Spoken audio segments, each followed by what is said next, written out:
SSC MTS GK GS preparation में हम लोग आज बात करेंगे वर्ल्ड ज्योग्राफी एमसीक्यू, जो विश्व भूगोल से जो एमसीक्यू पूछे गए हैं एसएससी एमटीएस, जो पिछली एसएससी एमटीएस एग्जाम हुई है तो वो एमसीक्यू देख लेंगे।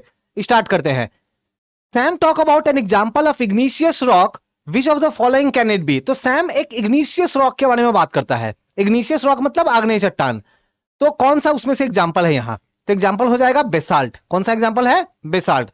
आपको पता होगा हमारे अर्थ के अंदर काफी गर्म लावा है, मैग्मा है, और जब ये मैग्मा कूल होता है, ठंडा होता है, तो इसके ठंडा होने की वजह से जो है जो रॉक बनता है, जो चट्टान बनती है, वैसे चट्टान को बोलते हैं इग्निशियस रॉक, आग्नेय चट्टान।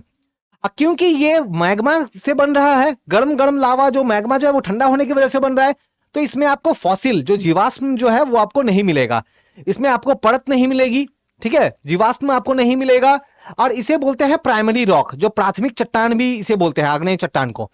तो आंसर होगा बेसाल्ट। एक और एग्जांपल जैसे ग्रेनाइट आप लोगों ने सुना होगा। बाकी जो दूसरे स्टोन है वो देख लो, सैंड स्टोन और लाइम स्टोन की बात करें तो ये तो अवसादी चट्टान है, ठीक है, सेडिमेंट्री रॉक है। अब मार्बल की अगर बात करें तो ये मेटामॉर्फिक रॉक है, रूपांतरित चट्टान है ना। आप लोगों ने रूपांतरित चट्टान, मेटामॉर्फिक रॉक सुना होगा, जो हीट की वजह से या टेम्परेचर प्रेशर की वजह से एक रॉक दूसरे रॉक में बदल जाता है, तब उसको क्या बोलते हैं? मेटामॉर्फिक रॉक या फिर रूपांतरित चट्टान। Next MCQ, the core of the earth is mainly made of. हमें पता है हमारा अर्थ का जो है वो कुछ ऑनियन जैसा, प्याज जैसा है, बहुत सारे लेयर है ना, लेयर है। जो प्राथमिक तौर पे हम लोग देखते हैं सबसे ऊपर का लेयर जो है उसको बोलते हैं क्रस्ट, उसके नीचे आता है मेंटल, और उसके नीचे आता है कोर, है ना। तो पूछ रहे हैं कि जो कोर जो है वो कोर मेनली किन चीजों से बना है? तो कोर जो है वो बना है निकेल एंड आयरन से। तो कोर में आपको निकल और आयरन मिलेगा। इसकी मोटाई भी पूछी जाती है। क्रस्ट की मोटाई अगर आप देखोगे ना, अगर क्रस्ट की बात करें, पृथ्वी के सबसे ऊपरी परत, पपड़ी जो है उसकी बात करो, तो ये आपको लगभग 5 से अगर एवरेज बात करें तो 5 से 40 किलोमीटर तक आपको मिलेगा। अब जहां समुद्र है, जहां ओशन है, वहां पे आपको कम मिलेगा, वहां पे हो सकता है 20 किलोमीटर मिले, हो सकता है जहां पे हिमालय हो वहां पे 70 किलोमीटर तक जा सकता है, ठीक है, जो परत जो है, ऊपरी परत जो है, क्रस्ट जिसको बोलते हैं। उसके नीचे मेंटल आता है, जो कि मेंटल कहां तक है? तो मेंटल याद रखना है 2900, 2900 किलोमीटर तक मेंटल है, ठीक है, जो अर्थ का जो दूसरा नंबर का जो लेयर है। अब फाइनली 2900 किलोमीटर खत्म होने के बाद वहां से 6400 किलोमीटर तक, 6400 किलोमीटर तक क्या मिलेगा आपको? कोर मिलेगा, और उस कोर में आपको निकेल एंड आयरन जो है आपको वो मिलेगा। नेक्स्ट, ज्यादा तौर पे नामिता talk about an example of metamorphic rock, which of the following can it be. तो सबसे पहले मेटामॉर्फिक रॉक क्या होता है ये थोड़ा समझते हैं। मान लो ये जैसे एक रॉक है, एक चट्टान है। अब इस चट्टान के ऊपर में आप हीट अप्लाई करो, आप उसको गर्म कर रहे हो, है ना, तो आप तो नहीं करोगे, सन के सोलर धूप की वजह से, सन की गर्मी की वजह से गर्म हो रही है, या फिर पृथ्वी के अंदर दब गई तो प्रेशर अप्लाई हो रहा है, ठीक है, प्रेशर अप्लाई हो रहा है। तो हीट की वजह से, प्रेशर की वजह से ये जो रॉक जो है, ये रॉक बदल के कोई नया रॉक बन जाएगा, एक नए तरीके की रॉक बन जाएगी। तो ऐसे वाले रॉक को क्या बोलेंगे हम लोग? मेटामॉर्फिक रॉक, रूपांतरित चट्टान। तो लाइमस्टोन, लाइमस्टोन की बात करें, लाइमस्टोन जो है ना, लाइमस्टोन ही आगे बदल करके बन जाता है मार्बल। तो यानी कि मार्बल क्या हो गया? एक मेटामॉर्फिक रॉक हो गया, रूपांतरित चट्टान हो गया। नेक्स्ट एमसीक्यू देखो, the climatic condition of thorn forest and scrubs are most ideal for which of the following plant species. तो जो थ्रोन फॉरेस्ट, कांटेदार जो वृक्ष जो होते हैं, आप देखोगे कि अच्छा यहाँ पे क्वेश्चन जो हिंदी वाला जो है ना, ये गड़बड़ गलती हो गया है, तो मैं थोड़ा समझा देता हूं हिंदी में। तो थ्रोन फॉरेस्ट जो है, थ्रोन फॉरेस्ट मतलब जो कांटेदार, ऐसे आप पेड़ पौधों को देखना जिसमें काफी सारे कांटे लगे होते हैं ना, आप खास करके रेगिस्तानी भाग में आप देखोगे ऐसा मिलते हैं, है ना, कांटे वाले जो वृक्ष जो होते हैं। तो इनमें से कौन वो सा एग्जाम्पल है? तो इसका एग्जाम्पल हो जाएगा जो यूफोर्बिया है। तो यूफोर्बिया की अगर बात करें ना, तो ये किसी प्लांट का नाम नहीं है, ये प्लांट की, ये पेड़ पौधों की एक जाति का नाम है ना। तो यूफोर्बिया जो है ये ऐसे प्लांट होते हैं जिसमें कांटे लगे होते हैं, जो खास करके ऐसे जगहों पे होते हैं जहां सही तरीके से बारिश नहीं होती है, बारिश कम होती है, रेनफॉल कम होता है, वहां ये मिलेंगे। Next, which planet of solar system is considered to be Earth twin. तो अर्थ का जुड़वा है ना, जो पृथ्वी है, इसका जुड़वा कौन सा है? तो आंसर है वेनस। सबसे पहले यहां सन से जो आपको मिलेगा वो मिलेगा बुध ग्रह, जिसको मरकरी बोलते हैं। बुध के बाद मिलेगा आपको वेनस, अब वेनस के बाद आपको मिलेगा कौन? अर्थ मिलेगा। तो वेनस, उसके बाद अर्थ, उससे पहले मर्क्यूरी। वेनस मतलब कौन? शुक्र ग्रह, और फिर अर्थ। तो सूर्य से दूरी के आधार पे अगर आप देखोगे तो अर्थ तो 3 नंबर पे है, वेनस 2 नंबर पे है ना? शुक्र जो है वो 2 नंबर पे है। और साइज देखोगे वेनस का तो अर्थ के लगभग काफी समान है, इसीलिए इसको अर्थ का ट्विंस बोलते हैं, जुड़वा बोलते हैं। अच्छा, अर्थ के बारे में अगर हम लोग एक बात करें तो अर्थ जो है डिस्टेंस के हिसाब से, दूरी के हिसाब से तो 3 नंबर पे आता है, लेकिन साइज के हिसाब से 5 नंबर में आता है। कौन? अर्थ। वेनस के बारे में और बात करें, क्योंकि देखो सूर्य के सबसे समीप ग्रह मर्क्यूरी है, बुध ग्रह है।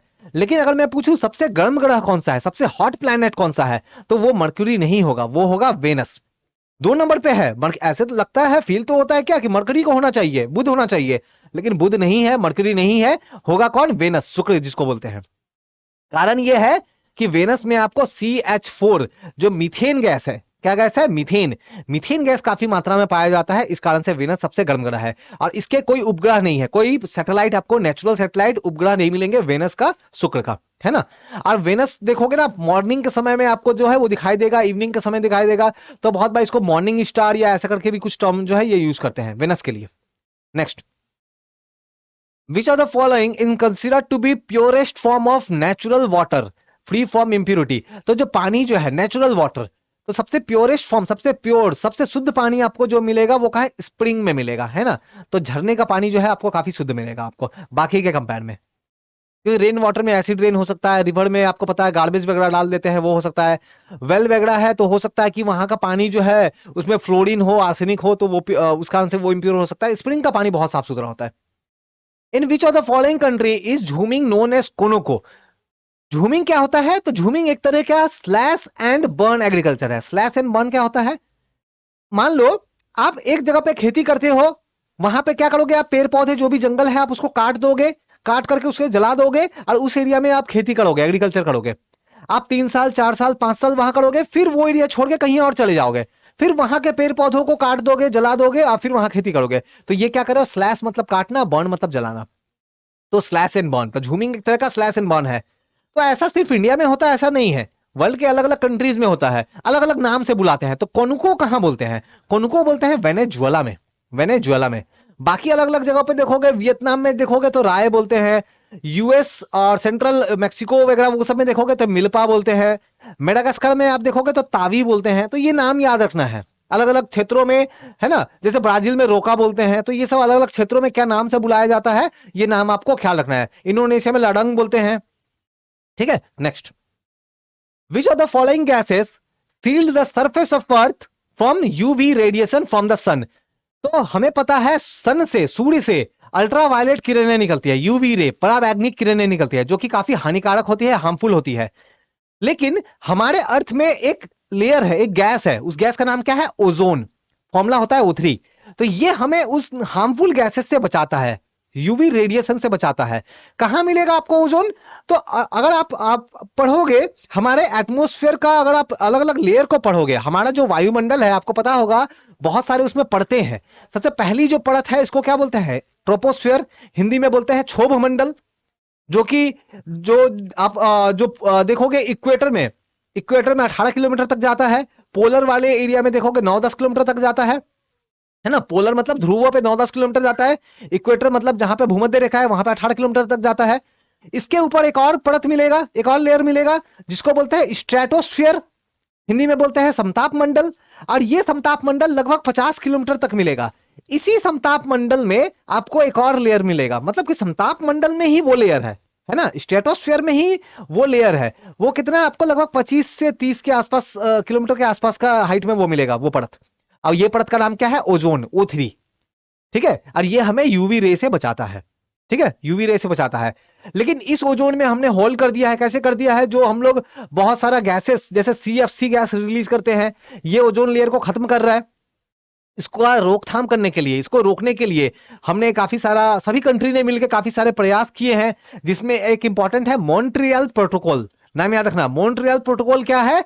तो मॉन्ट्रियल प्रोटोकॉल के थ्रू ऐसे चीजें जो ओजोन लेयर को नुकसान पहुंचाती है उसका उत्पादन, उसका प्रोडक्शन कम से कम करना है, ये एम है, ठीक है? तो मॉन्ट्रियल प्रोटोकॉल याद रखना है। Next, why there is low population growth in society that is underdeveloped and technologically backward? तो ऐसी सोसाइटी, ऐसा समाज जहां जो कि अंडर डेवलप्ड है, बहुत ज्यादा विकसित नहीं है, टेक्नोलॉजी भी बहुत आगे नहीं है, वहां पे पॉपुलेशन ग्रोथ आपको लो मिलेगा। कारण क्या है? आप एक ऐसा कंट्री को इमेजिन करो कि जहां पे मान लो एक पर्सन है, एक पर्सन के मान लो 5 बच्चे हो रहे हैं, लेकिन उन 5 में से 3 बच्चों की डेथ हो जाती है। क्यों? क्योंकि टेक्नोलॉजिकली बैकवर्ड है। वैसे कंट्री में आप देखोगे तरह तरह की बीमारी होती है, लोगों को सही इलाज, सही हॉस्पिटल की फैसिलिटीज नहीं मिल पाती है, तो इस कारण से जो डेथ रेट है, मृत्यु दर जो है, ये काफी हाई होती है। ठीक है, तो इस कारण से वहां पे देखोगे अगर बच्चे हो भी रहे हैं तो बहुत लोगों की डेथ हो जाएगी, अंडर डेवलप्ड है, तो वहां पे पॉपुलेशन ग्रोथ आपको ज्यादा नहीं मिलेगा। ठीक है, तो यहां पे जो आंसर हो जाएगा, डेथ रेट जो है हाई होता है, अब बर्थ रेट भी हाई होता है, बच्चे भी ज्यादा होंगे लेकिन उनकी मृत्यु भी ज्यादा होगी।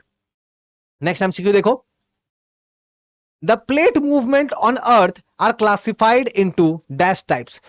हमारे अर्थ को अगर आप देखोगे ना, अर्थ के ऊपर काफी सारे प्लेट है जो कि तैर रही है, जो फ्लोट कर रही है, और ये जो प्लेट जो है, ये प्लेट कभी टकराती है, भूकंप भी आता है इस कारणों से। हाल फिलहाल में जैसे तुर्की में आपने देखा होगा, तुर्की में भूकंप आया है ना, अर्थक्वेक आया। तो ये प्लेट खास करके 3 तरह की मूवमेंट करती है। ये एक प्लेट है, मान लो प्लेट ए, और ये एक प्लेट है प्लेट बी। तो ये हो सकता है प्लेट ए इधर आए और प्लेट बी इधर आए, तो ये एक तरीके का मूवमेंट हो गया, है ना।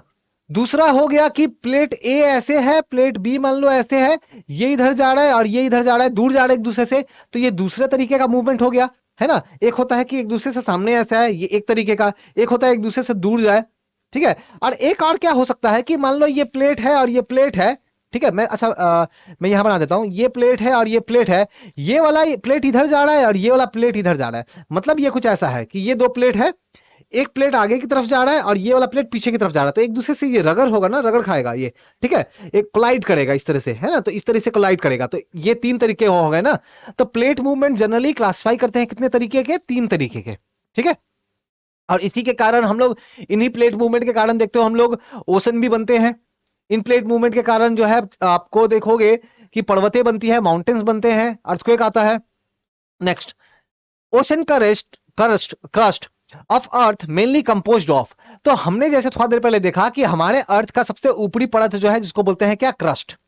क्रस्ट, है ना, जो ऊपरी पपड़ी जो है, क्रस्ट बोलते हैं। अब क्रस्ट को भी आप 2 तरीके से देख सकते हो।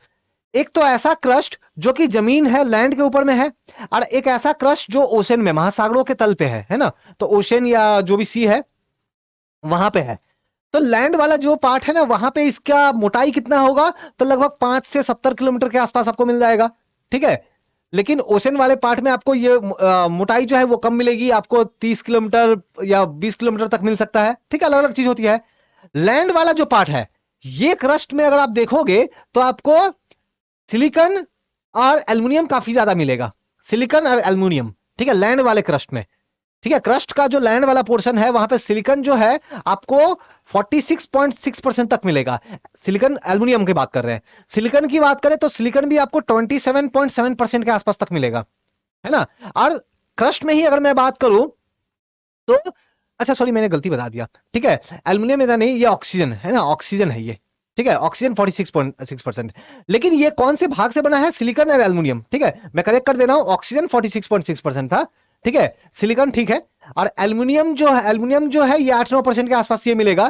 तो ये लैंड वाला पार्ट बता रहा हूं। ओशन वाले पार्ट में बताऊं तो ओशन वाले में आपको सिलिकॉन काफी ज्यादा मिलेगा, ठीक है, और आपको मैग्नीशियम काफी ज्यादा मिलेगा। तो ओशन वाला क्रस्ट जो है खास करके बना है सिलिका और मैग्नीशियम से, याद रखना आपको।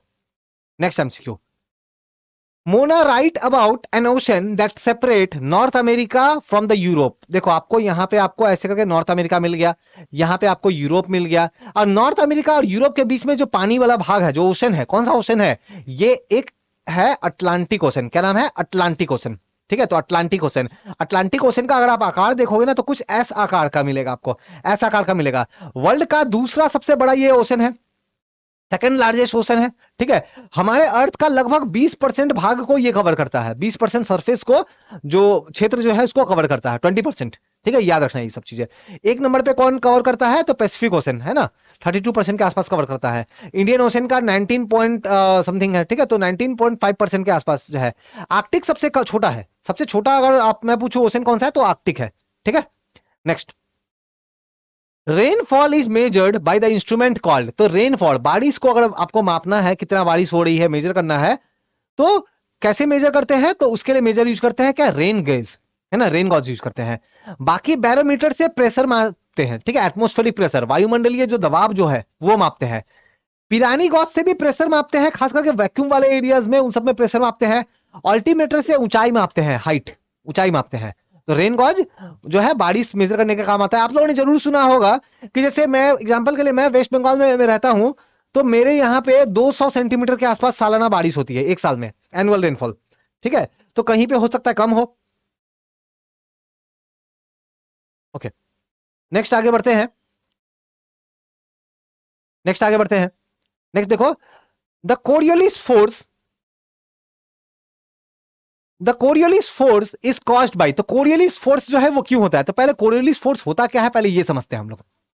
ये हमारा अर्थ, ये 0 डिग्री वाली भूमध्य रेखा, उसके बाद ये 23, ये मान लो 30 डिग्री के आसपास का है, ठीक है। और फिर ये आप देखोगे 30 डिग्री के आसपास का ये जो है ये नॉर्थ वाला लाइन है और ये साउथ वाला है ना, ऑल्टीट्यूड अक्षांश रेखा।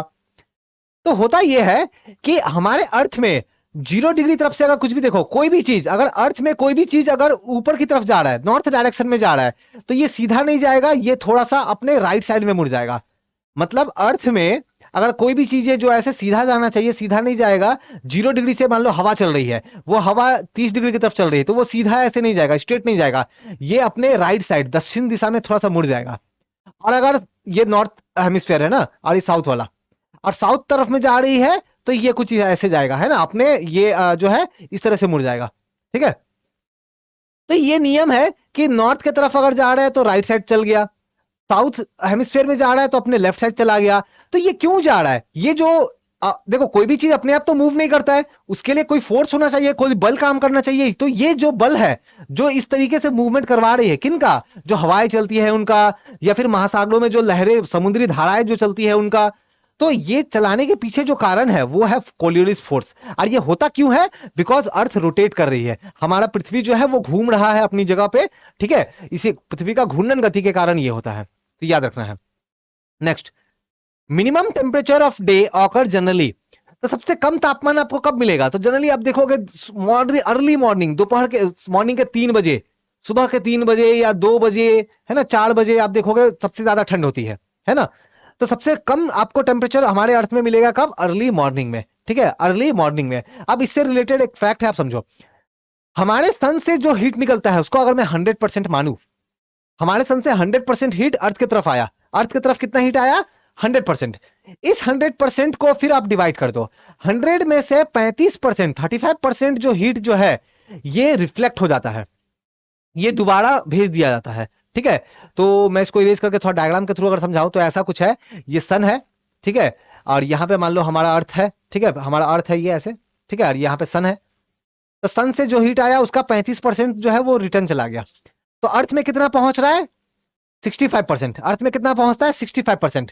इस 65% का याद रखना है 17%, 17% के आसपास जो है वो हमारे एटमॉस्फेयर में, वायुमंडल में जो भी गैस है वो उसको सोख लेती है, एब्जॉर्ब कर लेती है। अर्थ में जो है बाकी रिमेनिंग पोर्शन जो है वो हमारे अर्थ में पहुंचता है, ठीक है। इस चीज को क्या बोलते हैं, तो जो रिटर्न जो हो रहा है ना, 35% जो रिटर्न हो गया, इसको बोलते हैं एल्बेडो, हमारे अर्थ का एल्बेडो, ठीक है। अब 35% में भी अलग अलग चीजों से अलग अलग होता है, जैसे 27% रिटर्न होता है बादलों से, ठीक है, 2% रिटर्न होता है जो हमारे अर्थ में स्नो है, ग्लेशियर्स वगैरह इसके थ्रू, ठीक है।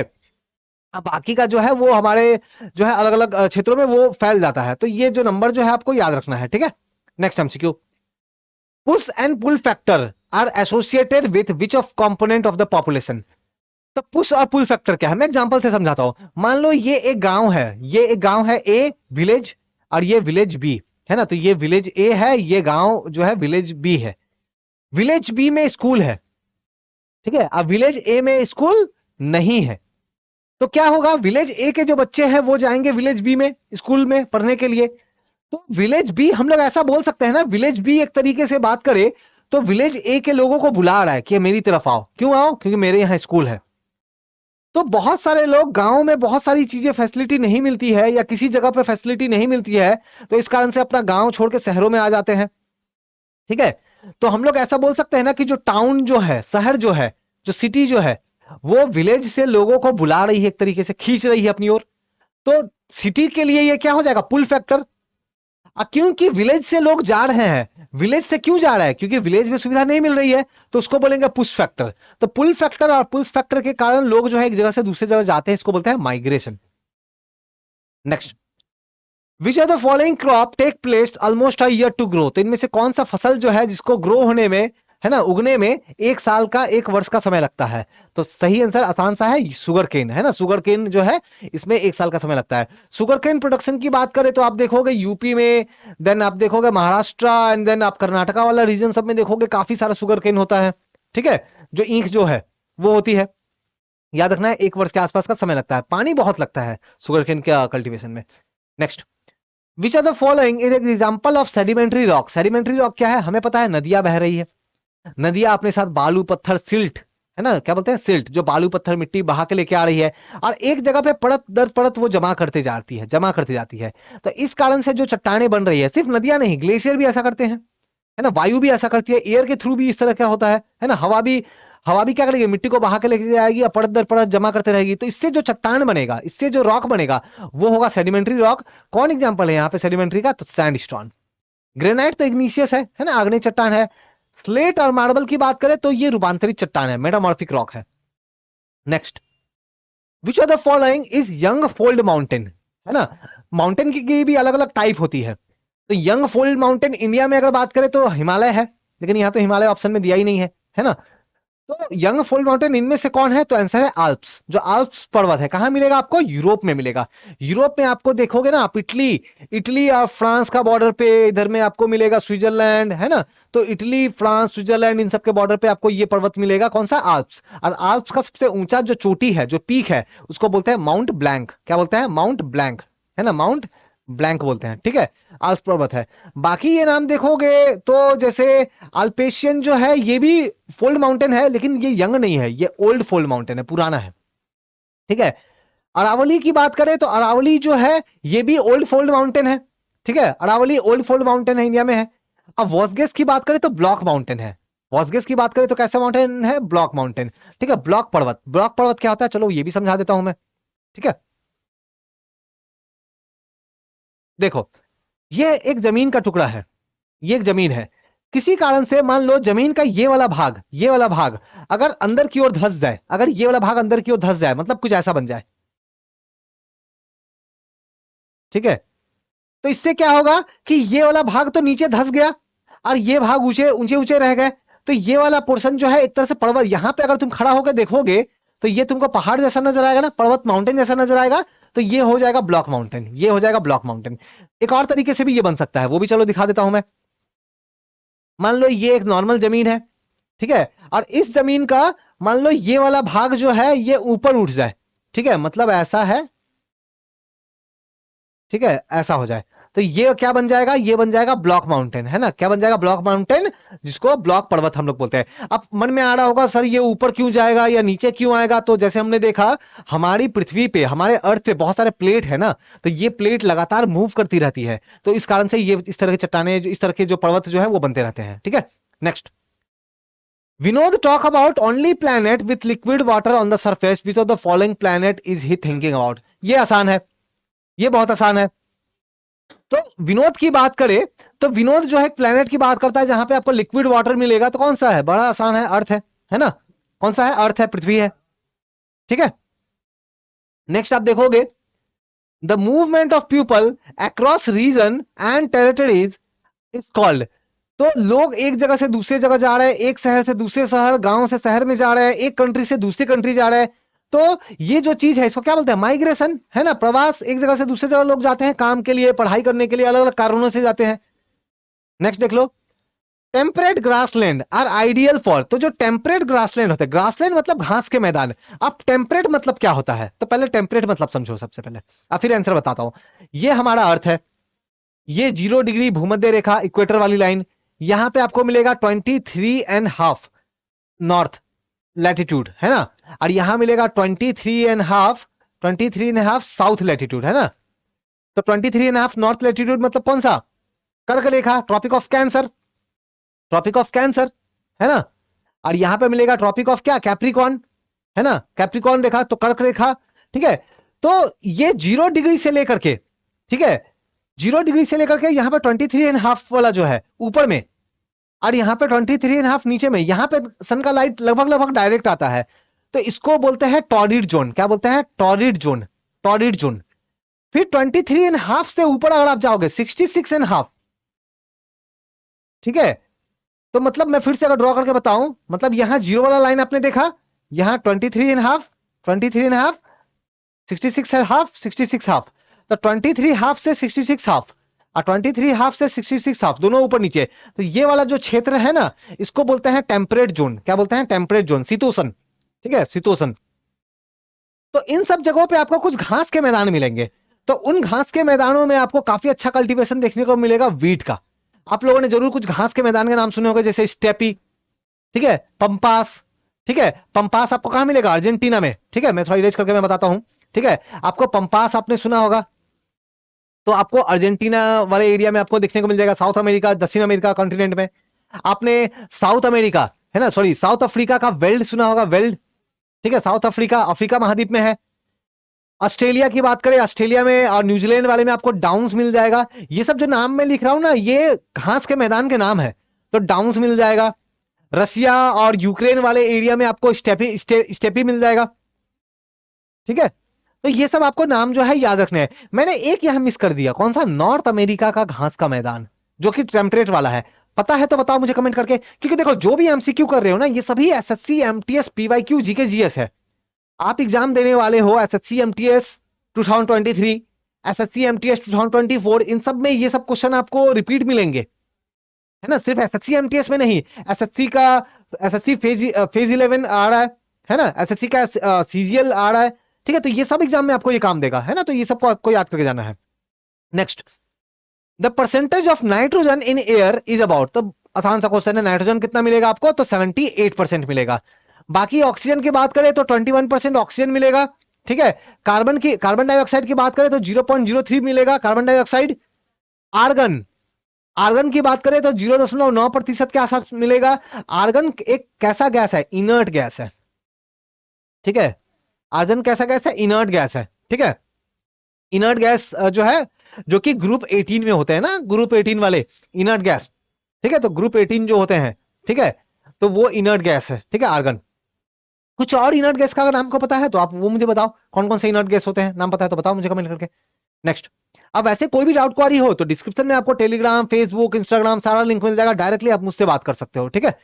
Next, which are the following is tough, porous and black substance and almost a pure form of carbon, तो इसमें से बताना है कौन सा टफ है, पोरस है, ठीक है, ब्लैक सब्स काला रंग का सब्सटेंस है, कठोर पदार्थ है।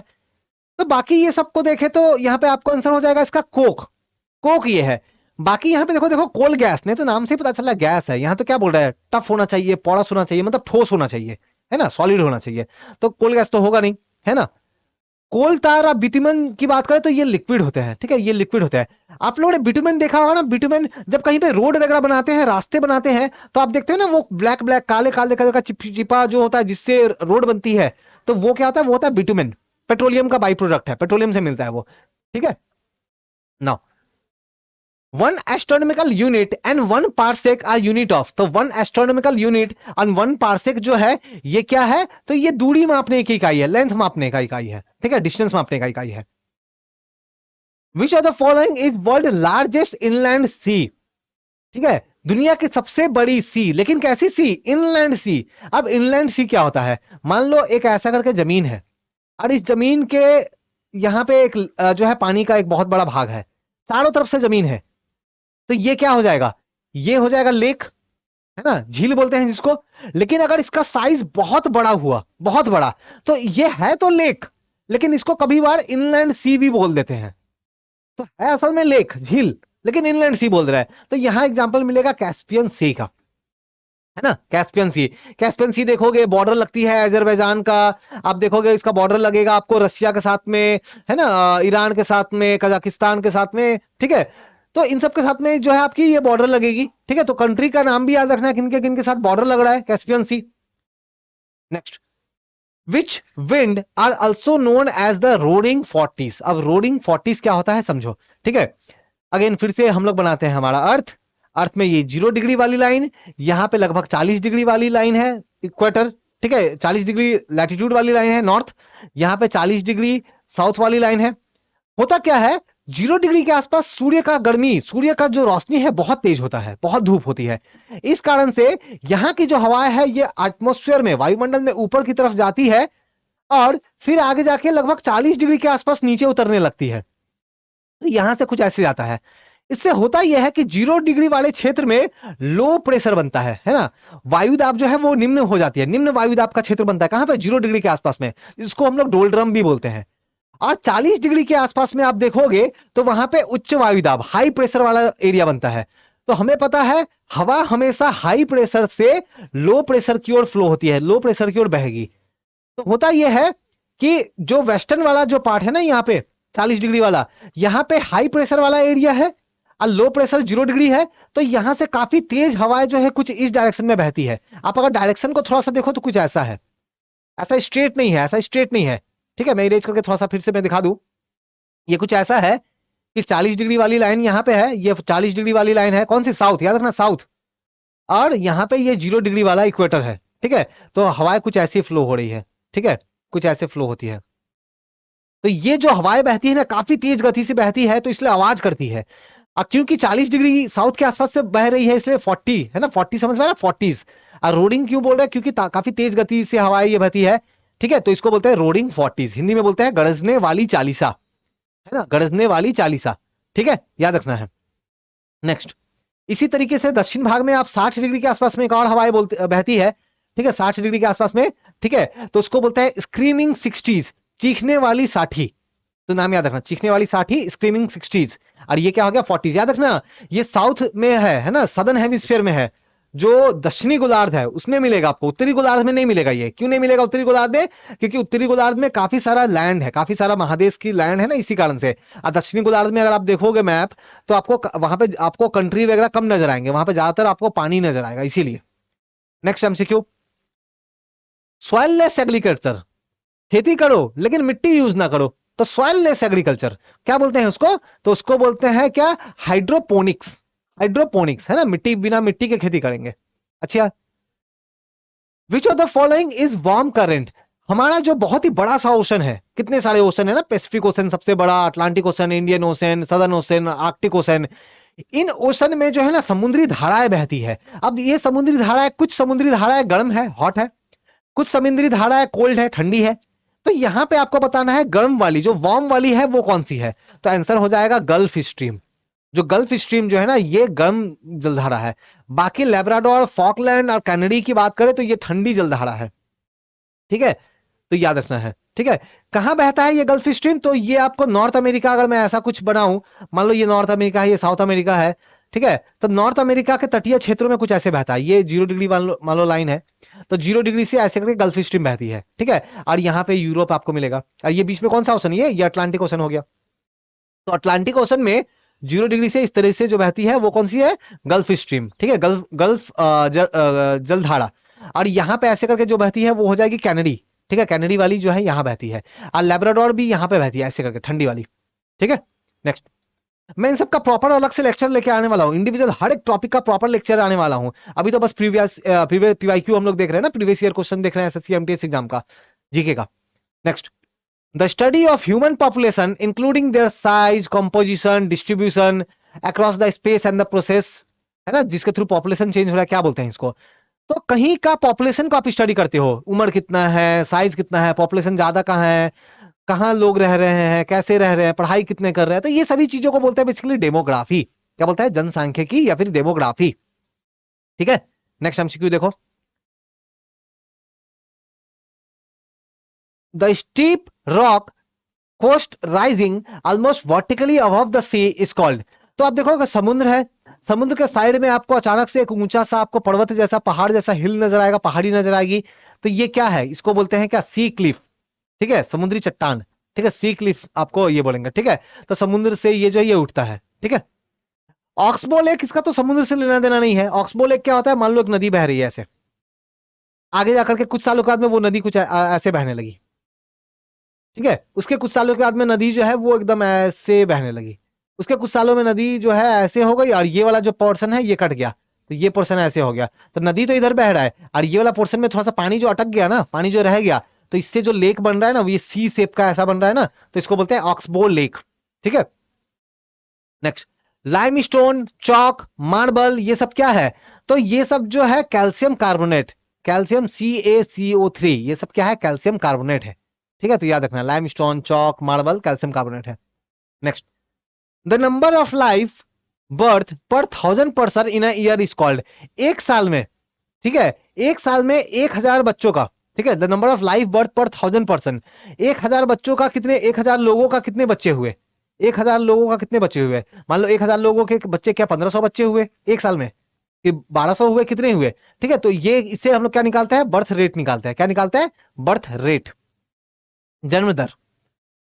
Uplift block of block mountains are called, तो मैंने थोड़ा देर पहले बताया था ना, मान लो एक जमीन ऐसा है, मान लो अब चट्टानों के मूवमेंट होने की वजह से, अर्थ के जो प्लेट्स जो होते हैं उसका मूवमेंट होने की वजह से अब कुछ ऐसा हो गया, तो ये जो ऐसा दिख रहे हो ना, ये क्या है? ये बन जाए, ये वाला पोर्शन क्या बन जाएगा? ये ऊंचा ऊंचा उठा हुआ भाग है ना, तो ये क्या बनेगा? ब्लॉक पर्वत, ब्लॉक माउंटेन। और ये ऊंचा हुआ उठा हुआ भाग को हम लोग क्या बोलते हैं? हॉस्ट बोलते हैं, हॉस्ट। और जो ये मान लो अगर ये नीचे चला जाता ना, ये नीचे वाला जो भाग, ये ऐसा लैंड रहता, और मान लो ऐसे होके ऐसे चलाता, ये नीचे चला गया, तो नीचे वाला भाग को बोलते हैं गार्बन। क्या बोलते हैं? गार्बन।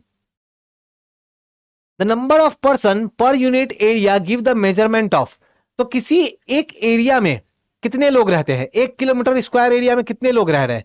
तो इससे आप क्या निकालते हो? इससे आप निकालते हो पॉपुलेशन डेंसिटी, है ना, जो जनसंख्या का घनत्व जो है वो निकालते हो। हमारे कंट्री में जनसंख्या का घनत्व की बात करें, सबसे कम आपको अरुणाचल प्रदेश में मिलेगा, ठीक है। कितना था? 17 था, मतलब 1 किलोमीटर स्क्वायर एरिया में 17 लोग आपको मिलेंगे एवरेज, अरुणाचल प्रदेश।